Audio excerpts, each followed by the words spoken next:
সঙ্গীতের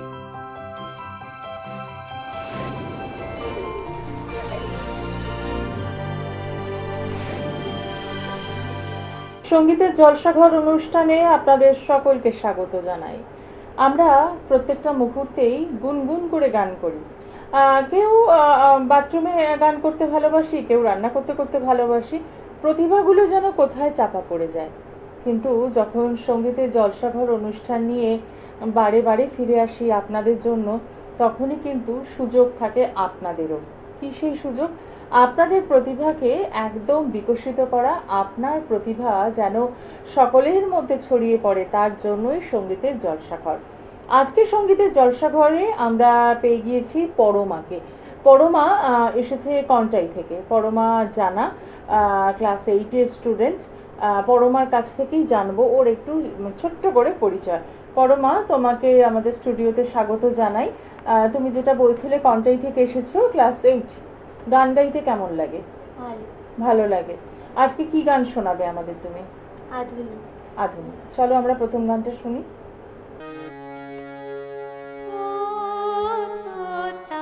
পাখি রে, শিকল খুলে উড়িয়ে দেব, মাকে যদি এনে দাও, আমার মাকে যদি এনে দাও। ও তোতা পাখি রে, শিকল খুলে উড়িয়ে দেব, মাকে যদি এনে দাও, আমার মাকে যদি এনে দাও।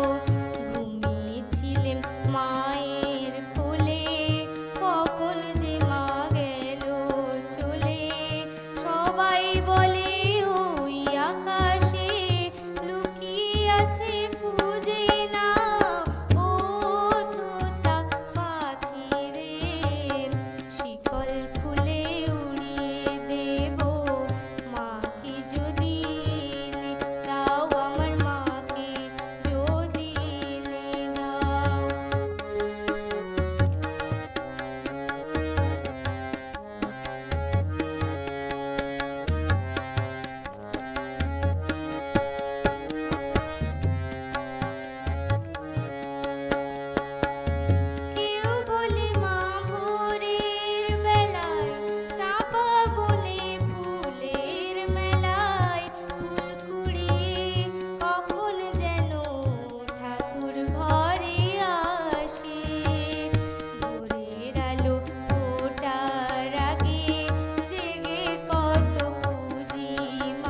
খুব সুন্দর। পরমা, প্রথম যে গানটা তুমি আমাদের শোনালে একদম মনটা ভরে গেল, মনটা যেন কোথায় হারিয়ে গেল। আসলে কিছু গান আছে, গানের কথা এমন যে না চাইতেই যেন মনের মধ্যে একটা কেমন তোলপাড় করে। তো আমরা পরমার গান তো শুনবই, কিন্তু তার আগে জানাই যে সঙ্গীতের জলসাঘর অনুষ্ঠানে আমাদের এই অনুষ্ঠানে তবলায় কিন্তু থাকেন শ্রীকুমার দা, তাকে অনেক ধন্যবাদ জানাই। এবার চলে আসি পরমা, তোমার দ্বিতীয় গান কি শোনাতে চলেছ? আধুনিক। আধুনিক গান, চলো শুনে নিই আমরা। বাতাসে গুনগুন এসেছে ফাগুন, বুঝিনি তোমায় শুধু ছোঁয়ায় এত যে আগুন। বাতাসে গুনগুন এসেছে ফাগুন, বুঝিনি তোমায় শুধু ছোঁয়ায় এত যে আগুন। ও এলোমেলো হয়ে যায় মন, কেন আজ বুঝি না, দাবানল যেন ছড়ালো পার করে সীমানা।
পরমা, খুব সুন্দর একটা গান শোনালে আবারও। সঙ্গীতের জলসাঘর অনুষ্ঠান, একদম আপনারা যদি অংশগ্রহণ করতে চান তাহলে অতি অবশ্যই ফোন করছেন 9046079305। এই নাম্বারটি রইল আপনাদের জন্য। আর সঙ্গীতের জলসাঘর অনুষ্ঠানে ঠিক এইভাবেই আমরা বিভিন্ন প্রতিভাবান শিল্পীদের আপনাদের সামনে নিয়ে আসব। আজকে অনুষ্ঠান শেষ করব, একদম গানে গানে থাকবো আমরা, আবারও আসবো, আপনাদের সঙ্গে দেখা হবে। পরমার জন্য রইল অনেক ভালোবাসা। এইভাবেই পড়াশোনার সাথে সাথে গান নিয়ে এগিয়ে চলো, এই শুভকামনা রইল। নমস্কার।